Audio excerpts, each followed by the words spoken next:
Hello and welcome to Moses and Friends. I'm your host and Jacob Wohl lookalike, Moses Storm.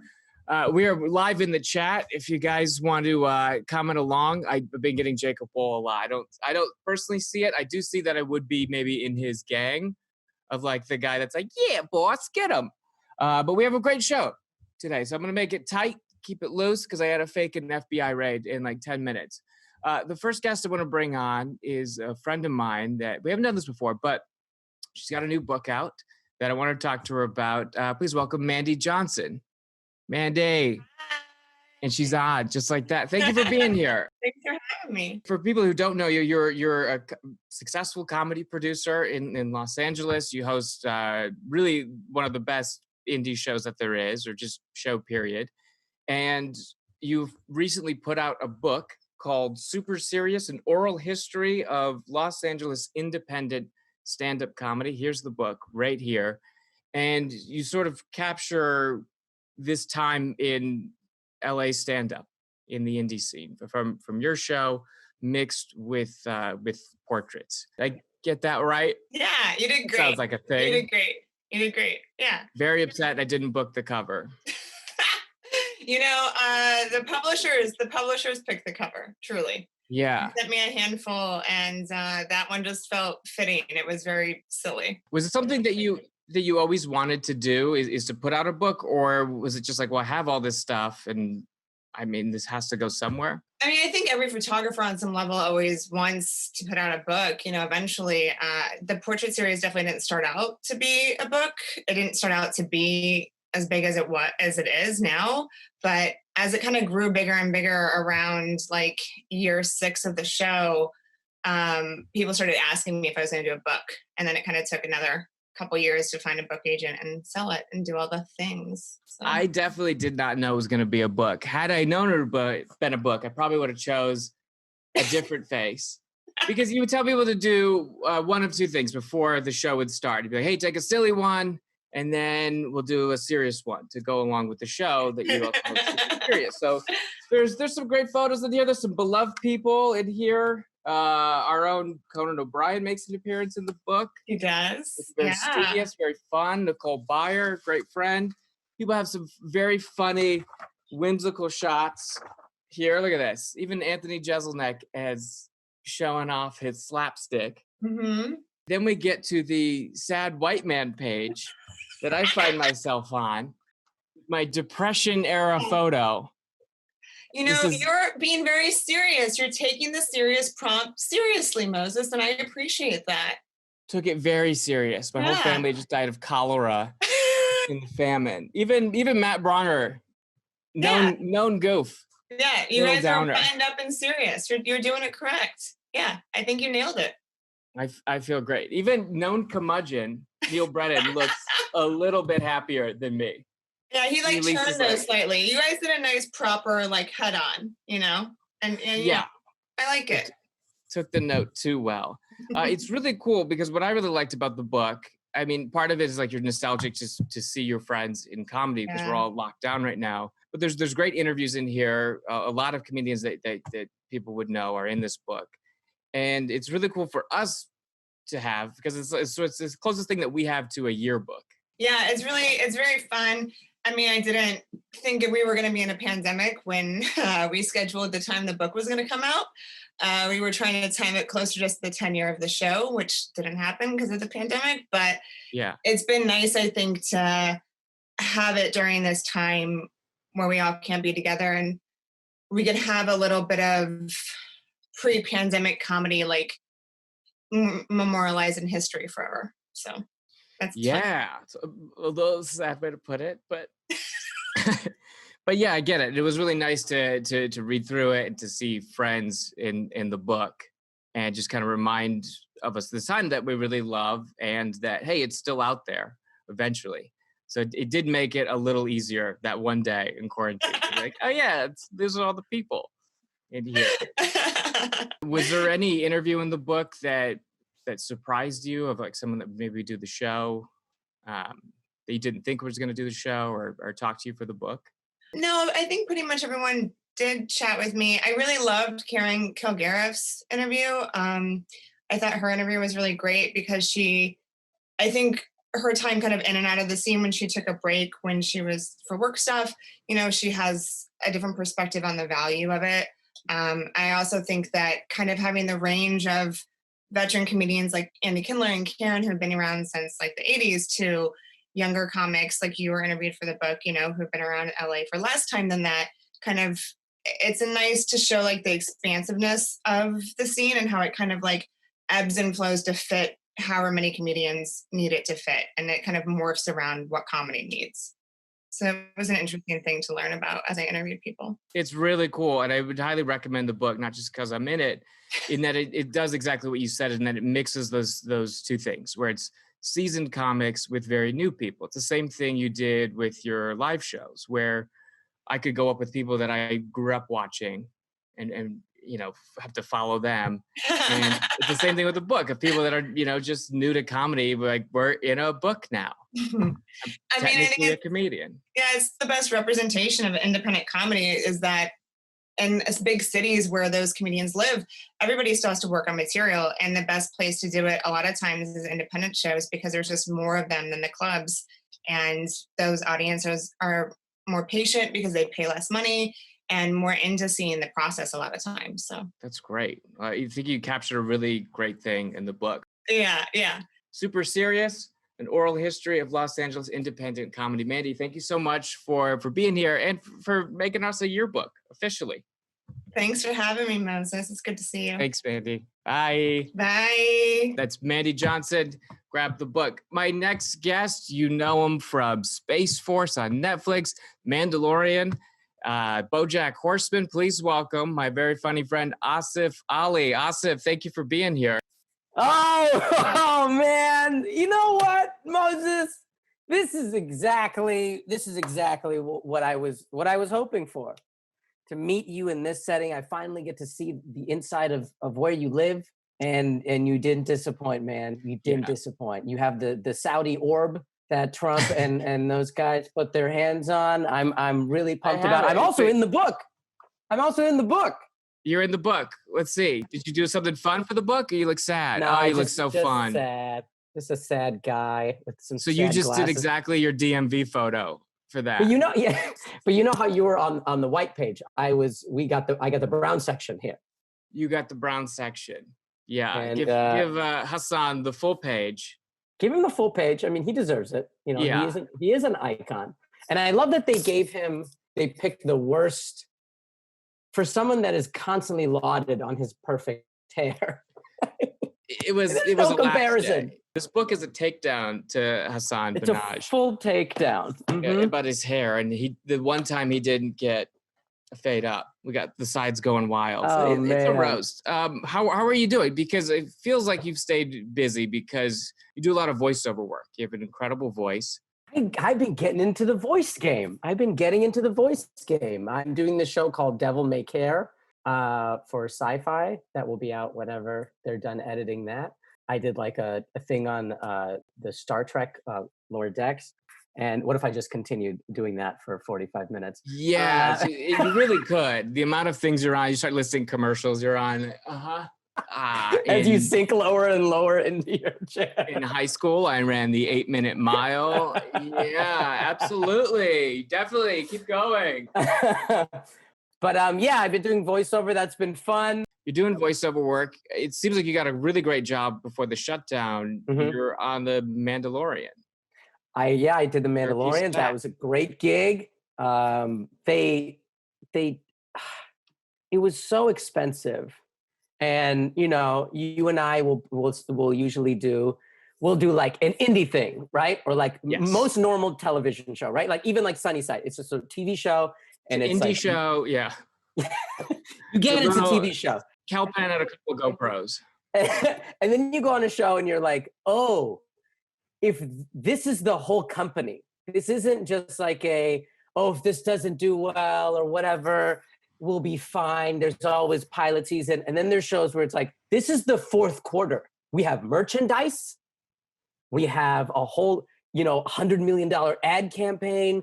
We have a whole thing. And if people are not wearing big dog size t-shirts and these are not flying off the shelves, our whole company will go under. And so when you're working on a thing like that, I remember I got there and walking from the doors to where our rooms are, we had to wear a full cloak with a hood because where we were shooting, there was a particular part of like a highway overpass thing.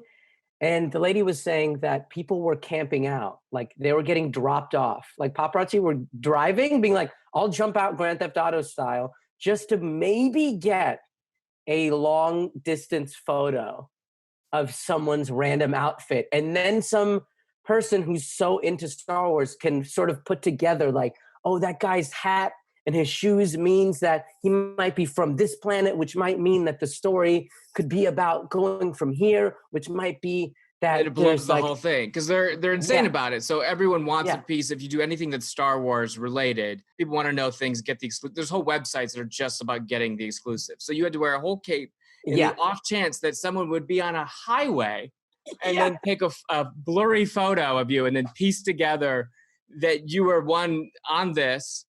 Yes. And a crucial part of the story. And the crazy part is like, okay, I can tell the guy getting dropped off and just being on a highway overpass taking photos, but then like, how does he coordinate the pickup? Yeah. And if you've ever dropped anything on the highway, you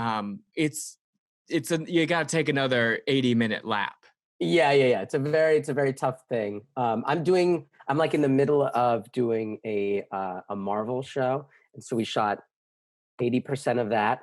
And then it really is just all credits. This whole interview is just all credits. And I'm gonna bring Jay Larson on. He's like, I don't know, I'm like a dad. I have like a life. And so I only bring this up to say that when people take it that seriously, like I was talking to a dude on there and they're like, it's like a double-edged sword of like, you don't want that kind of craziness while you're making the show because people are like trying to sneak into everyone's Instagram to try to like put clues together like they're detectives. And wait, this is for the Marvel show? Yeah. Are you the before picture of Kumail Nanjiani? Did you book it? I went out for it. It was a very offensive audition. This is the pre-protein shake version. Yeah. 3-minute montage. Listen, when you do some reshoots at the beginning of this. Where they're like, you're not strong enough. And I'm like, I'll show you. It should be your credit, just the before picture of Kumail Nanjiani. People know exactly what you're going in for. Can I tell you something? Yeah. Before I finish that, I cannot stress to you how many times, and this is even with glasses, Asif, and this might be subconsciously why I wear the glasses too.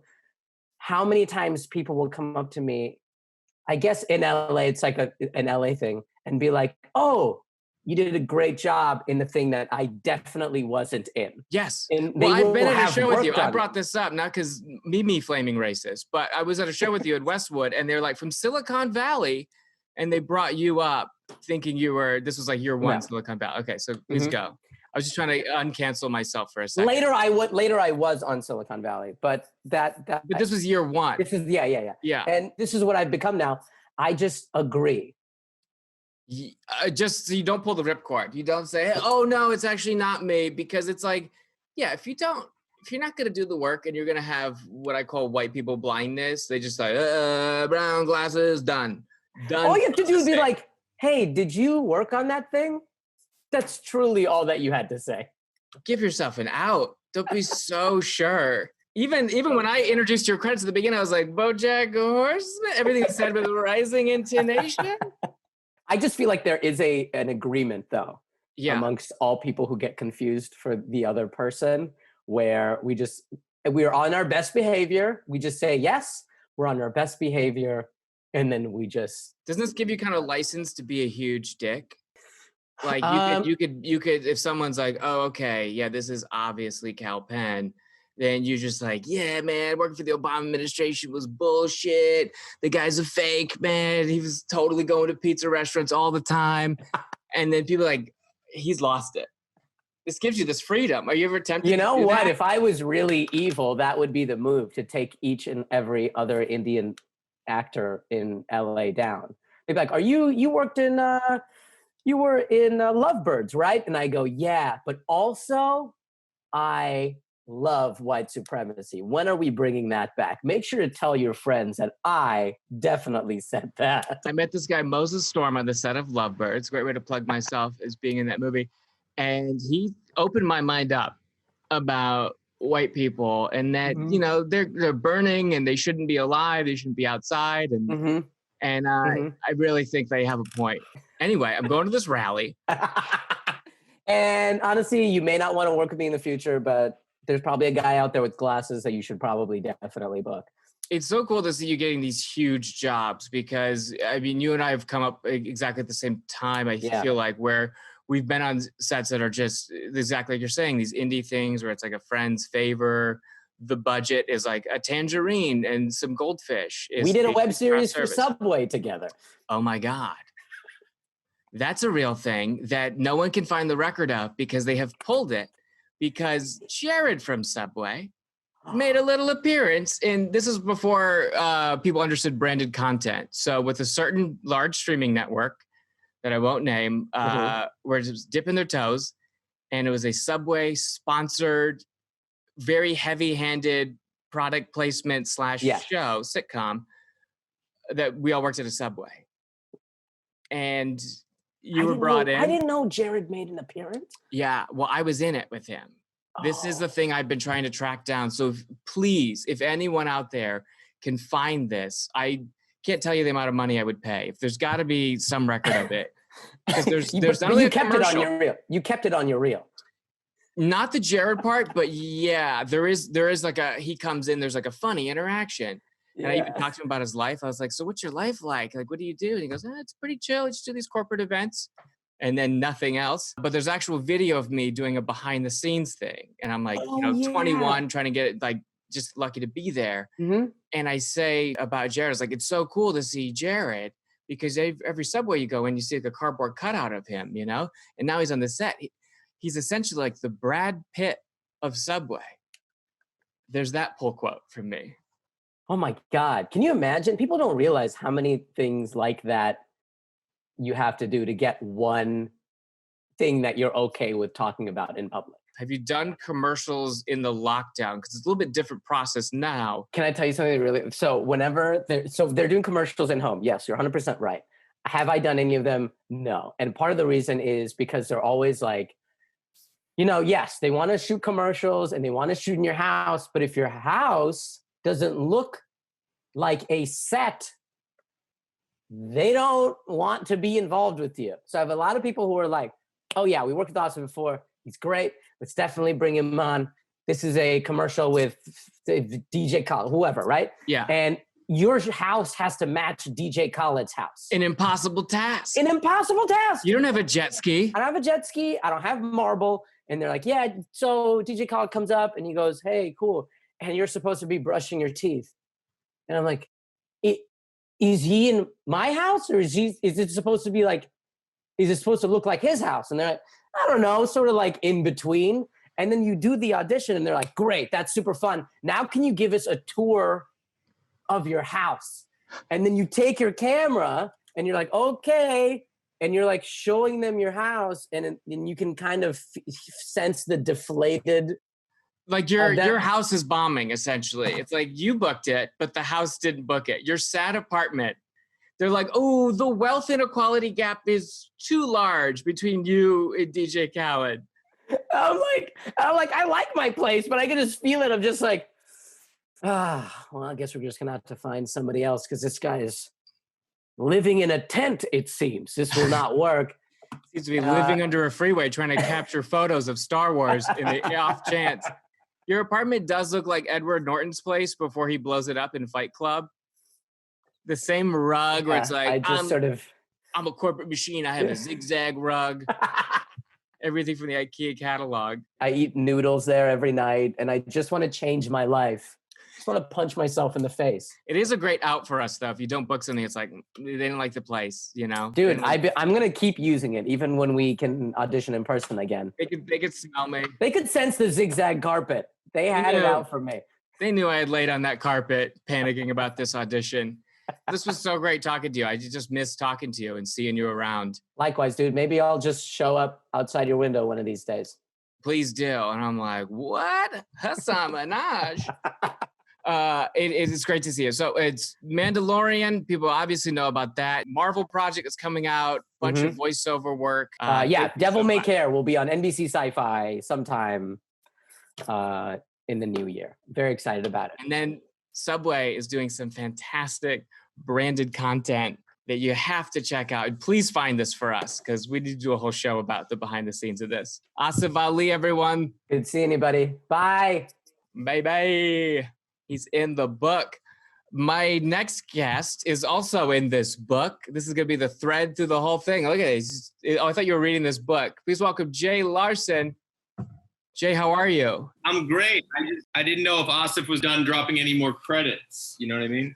He's going to pop up as a picture-in-picture, like when they play the less important game that's a blowout, and he's going to be just dropping credits in there because he's booking things as we speak. He just booked right now. Are you working? Are you staying busy? Oh, yeah, look at this. I saw you ask Asif if he's done any commercials. I directed a commercial during this whole thing.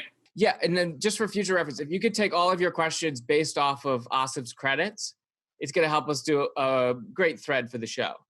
That's, you know what I mean? I like unity and concise. Yeah. Okay, so you directed a commercial pandemic-wise, it's already difficult enough to do a commercial because it's a hodgepodge crew of people that have not worked together. Yeah.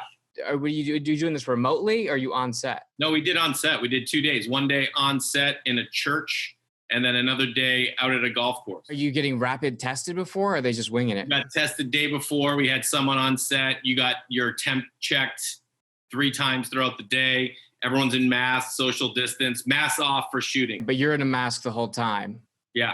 How does that work? Because when you direct, you like to scream in actors' faces. I get in people's faces big time, bro. Big time.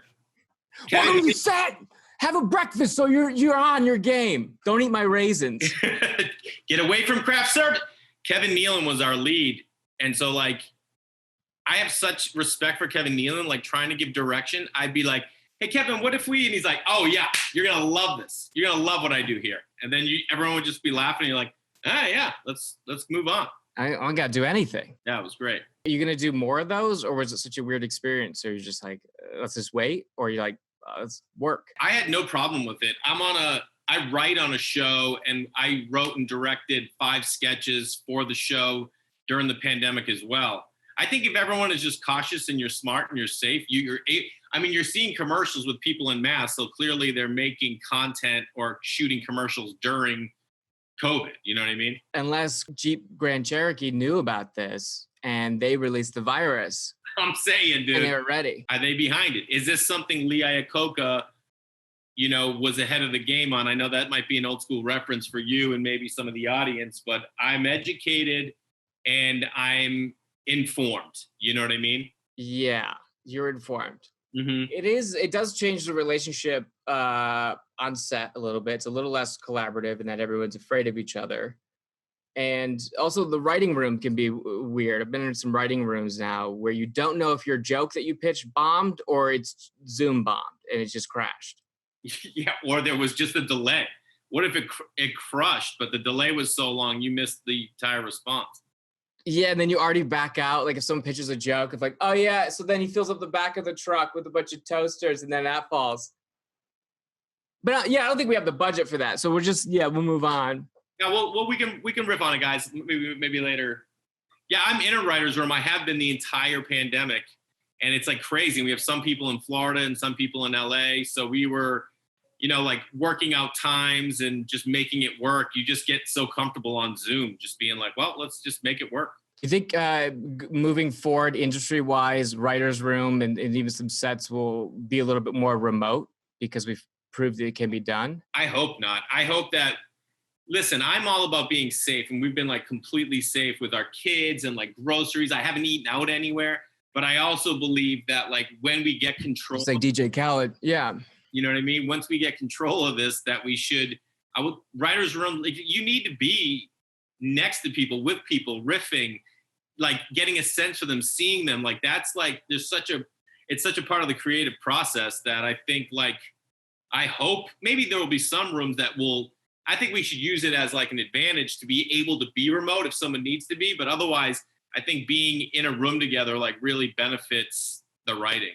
Yeah, absolutely. Because it is an energy thing where you need to throw out a bunch of bad ideas to get to the good one. And you can only really feel safe doing that when everyone's doing it and you're all in the same room and you can pick up on certain social cues. Like you'll read comments for this, like in the live comments, like, "Ooh, this is a podcast, boring." And it's like, well, it's just different than being on stage. Yeah. Having to deal with this delay. I also think when you're in a Zoom room, you're constantly like, the clock is constantly ticking. Like, when is this ending? Whereas when you're in the writer's room, so you might just like accept the joke because you're like, well, this thing's got to end some point. Let's just get that joke done. Whereas in a writer's room, you could like be like, all right, let's just wait on that. Let's go work on this. And like, oh, dude, you know.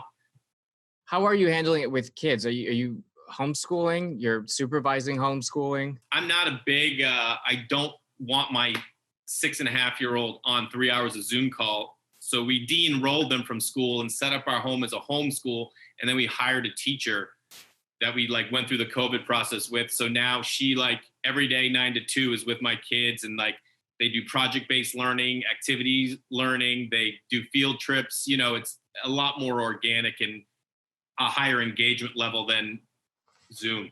So you're essentially a principal. Yeah, I'm VP. My wife got the principal title. I mean, it's not a big deal. It's not a huge deal. You seem really upset about it. It hasn't been a thing, dude. It hasn't come up. It hasn't been an issue. I'm not saying I have better credentials. Whatever, you know what I mean? Whatever. You have the same power as your wife is the principal? Don't you know the structure of the principal, vice principal? I'm the fun guy. Vice principal kind of seems like, oh, lunch is over, you know, you can survey the lunchroom and then you're back in. Yeah, that sounds right. That's pretty accurate. You move everyone's cars when the car needs to back out. Yeah, you got to move cars. You know. Hopefully you get a promotion. It's also on you to kind of keep the kids busy. I saw you were building stuff. You built a whole, essentially, science experiment table outside. I just love being interactive with my kids, and like, so we built a science table. I built them a Lego table. I like doing adventures with them. Like when the whole thing started, my job was like the first 2 weeks of COVID, they were like, let's just be loose.